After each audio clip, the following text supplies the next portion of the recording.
Mystery इन demon slayer. क्या वो demon king Muzan है या नेस्को? आई नो ये सुनने में मिस्ट्री नहीं लग रहे, बट आई एम श्योर कि अगर वीडियो को एंड तक देखोगे तो तुम्हें पता चल जाएगा। तो आज की ये वीडियो सिर्फ और सिर्फ होने वाली है डीमन स्लेयर्स की मिस्ट्रीज पर। Now let's start the video. लेकिन उससे पहले मेरे एक क्वेश्चन का आंसर करो जिसे तुम मिस्ट्री भी कह सकते हो। एंड वो क्वेश्चन ये है कि क्या ह्यूमंस बगैर विल के डीमन बन सकते हैं या नहीं। आई मीन अगर कोई डीमन आ जाए जैसे अपर मून 1 और वो तुम्हें बोले कि चलो भाई डीमन बन जाओ, लेकिन तुम डीमन बनने से मना कर देते हो। तुम्हारे मना करने के बावजूद भी अगर अपर मून 1 तुम्हारी बॉडी में अपना ब्लड इंजेक्ट कर देता है तो तुम डीमन बन जाओगे। इसका मतलब कि ये डीमन पे डिपेंड करता है, ना कि ह्यूमंस की विल पर। तो मुगेन ट्रेन में रेंगोकू डीमन क्यों नहीं बना जबकि आकाजा ये कर सकता था? अगर आकाजा को ये बंदा डीमन की फॉर्म में चाहिए था तो जस्ट उसे मरने के लिए क्यों छोड़ दिया? उसे डीमन क्यों नहीं बनाया? अब तुम सभी कहते हो कि Akaza was just playing with Rengoku, तो फाइट के दरम्यान में वो उसे डीमन बना सकता था, लेकिन उसने नहीं बनाया। अब ये क्वेश्चन मेरे दिमाग में कब से चल रहा था, बट मैंने सोचा किसी सूटेबल वीडियो में डालूंगा। और अब ये लो। नाउ अब बढ़ते हैं डीमन स्लेयर की सेकंड मिस्ट्री पे। और हाँ, एक चीज तो बताने भूल गया, इस वीडियो में मैं अनसॉल्व्ड और सॉल्व मिस्ट्री दोनों को मेंशन करूंगा। सेकंड मिस्ट्री सारी की सारी ब्लू स्पाइडर लिली के अराउंड घूमती है, क्योंकि ऑफ कोर्स इसका बहुत ज्यादा इंपॉर्टेंट रोल है इस सीरीज में। फैंस ये क्वेश्चन कर रहे थे कि अगर ब्लू स्पाइडर लिली डीमंस को स्पेशली मुजान को ठीक करने में काम आ सकती है तो उसने उसको सिर्फ जापान में ही क्यों सर्च किया? मतलब वो पूरा वर्ल्ड छान सकता था, सिर्फ जापान तक ही क्यों रहा? तो इसका आंसर ये है कि मुजान जापान से बाहर इसलिए नहीं गया क्योंकि ब्लू स्पाइडर लिली थे ही जापान में। ऐसा रिसर्च में है, मैं नहीं कहता, क्योंकि ये बात अभी कंफर्म नहीं है कि ये फ्लावर्स जापान से बाहर होते हैं या नहीं। लेकिन एक और रीजन जरूर बता सकता हूँ कि आखिर मुजान 1000 साल तक जापान में ही क्यों रहा। तो वो इसलिए क्योंकि उस वक्त ट्रेवलिंग की टेक्नोलॉजी कुछ खास थी नहीं। इसका अंदाजा तुम सीजन 1 के एपिसोड 7 में लगा सकते हो कि इस वक्त भी तांजिरो के टाइम पे भी कुछ चीजें ही इंट्रोड्यूस हुई थी, जैसे ये ट्रेन और ये। तो पीछे मुजान के टाइम पे ऐसा कोई सिस्टम होता नहीं था जिससे मुजान ट्रेवल कर सकता। लेकिन इस फ्लावर के बारे में ऑथर ने ऑलरेडी इन्फॉर्मेशन दे रखी है कि ये साल में 2 या 3 बार ब्लूम करता है, वो भी डे लाइट में। तो इसलिए मुजान अब तक इसको हासिल नहीं कर सका। Third mystery, demon slayers earn कितना करते हैं एंड कैसे करते हैं? इसी के साथ हाशिराज को वो कितना पे करते हैं और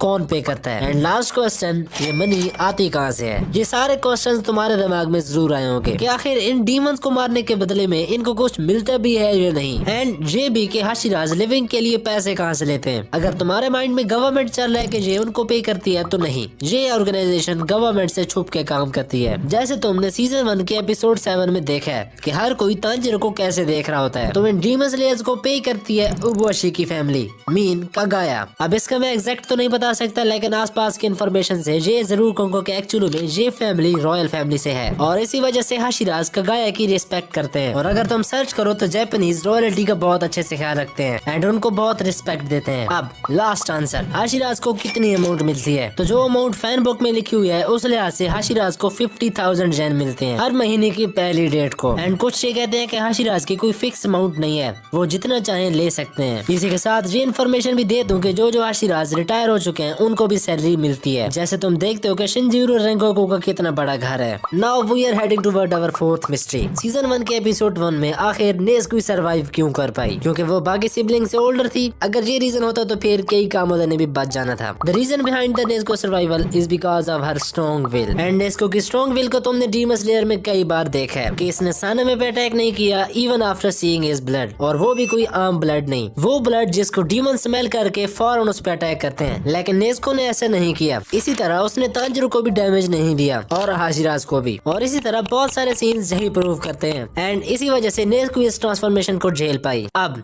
फिफ्थ मिस्ट्री जो कि अगेन नेज़ुको से रिलेटेड है, और वो ये है कि आखिर नेज़ुको ने इंसान को कंकर क्यों किया? सॉरी, तुम ऐसे बोल सकते हो कि नेज़ुको ने इंसान को कंकर कैसे किया? इसलिए क्योंकि वो सन ब्रीथिंग से रिलेट करती है। हाँ, ये रीजन भी है। जैसे सन ब्रीथर तांजिरो ने सन को कंकर किया था। लेकिन इसके साथ दूसरा रीजन भी बता दूं जो कि मुझे सर्च करते हुए मिला है, एंड वो ये है कि कई कामोदों को पता था कि ब्लू स्पाइडर लिली कहाँ उगते हैं, और दूसरा इस बात का सिर्फ तांजिरो को पता था। लेकिन सर्चिंग में मुझे ये पता चला है कि तांजिरो की माँ एक सूप बनाया करती थी जिसमें वो ब्लू स्पाइडर लिली को ऐड करती थी, एंड वो सूप नेज़ुको ने भी पिया हुआ है, तो इसलिए वो सन को कंकर कर सकी। सिक्स्थ मिस्ट्री, जिन ने भी डीमन स्लेयर देखना स्टार्ट किया था वो ये जरूर बोलते हैं कि आखिर तांजिरो और तांजिरो का स्क्वाड हाशिरा कब बनेंगे, क्योंकि हर कोई तांजिरो और तांजिरो के स्क्वाड को हाशिरा के रैंक पे देखना चाहते हैं। लेकिन इस होल सीरीज में ये सारे हाशिरा डिक्लेयर नहीं किए गए और ना ही इस रैंक पे आए हैं। और अगर ओवरऑल देखा जाए तो ये सारे हाशिराज के इक्वल तो पहुंच चुके हैं, लेकिन हाशिराज बन नहीं सके, क्योंकि at the end of series जब मुजान किंग ऑफ डीमन मारा गया तो उसके साथ सारे डीमन भी मारे गए, चाहे है अगर हाशिरास की सीट्स खाली है, लेकिन फिर भी ये हाशिरा नहीं बन सकते क्योंकि जब डीमन ही नहीं होंगे तो डीमन स्लेयर कॉर्प क्यों होगी। और जो ऑफिशियली कंफर्म है कि after the death of Muzan सारे डीमंस खत्म हो जाएंगे। इसी वजह से इस ऑर्गेनाइजेशन को भी डिसबैंड कर दिया। नेक्स्ट मिस्ट्री, आखिर गिंजे के पास ये एबिलिटी आई कहां से कि वो डीमन को खा सकता है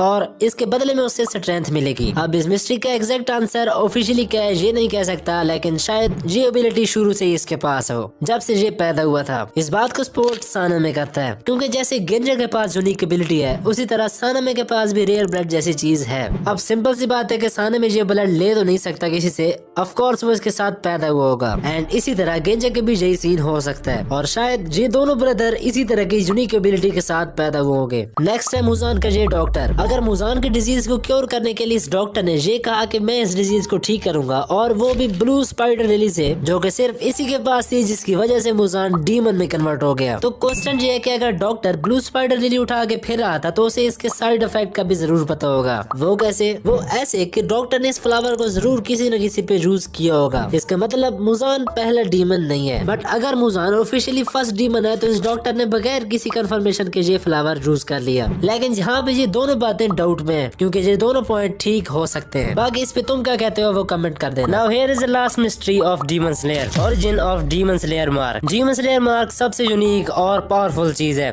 जिसके स्टोरी में बहुत ही ज्यादा मेजर रोल है। सबसे पहले जिसने इस मार्क को अचीव किया था वो था यूरिची सुगिकुनी, और अगर जिस स्लेयर ने इस मार्क को अचीव कर लिया तो वो 25 एज तक मर जाएगा, और अगर उसका मार्क 25 के बाद अनलॉक होता है तो वो 1 घंटे में ही मर जाएगा। लेकिन यूरिची सुगिकुनी नहीं मरा, और वो क्यों, जो कि एक बहुत बड़ा क्वेश्चन है। तो इसका आंसर ये है कि यूरिची इस मार्क के साथ बॉर्न हुआ था with the abilities of transparent world and see through world, इसलिए उसकी बॉडी ने इस चीज को अडॉप्ट कर लिया था, जबकि बाकी स्लेयर्स की बॉडी इस टेम्परेचर और हार्ट बीट को कंट्रोल नहीं कर सकती थी। लेकिन यूरिची इस चीज को झेल सकता था, इसलिए वो बाकी स्लेयर्स से बहुत ज्यादा जिंदा रहा। And now this is the end. और मुझे पता है कि और भी बहुत सारी मिस्ट्रीज रहती हैं जो कि मुझे एक्सप्लेन करनी चाहिए, लेकिन वो मैं किसी और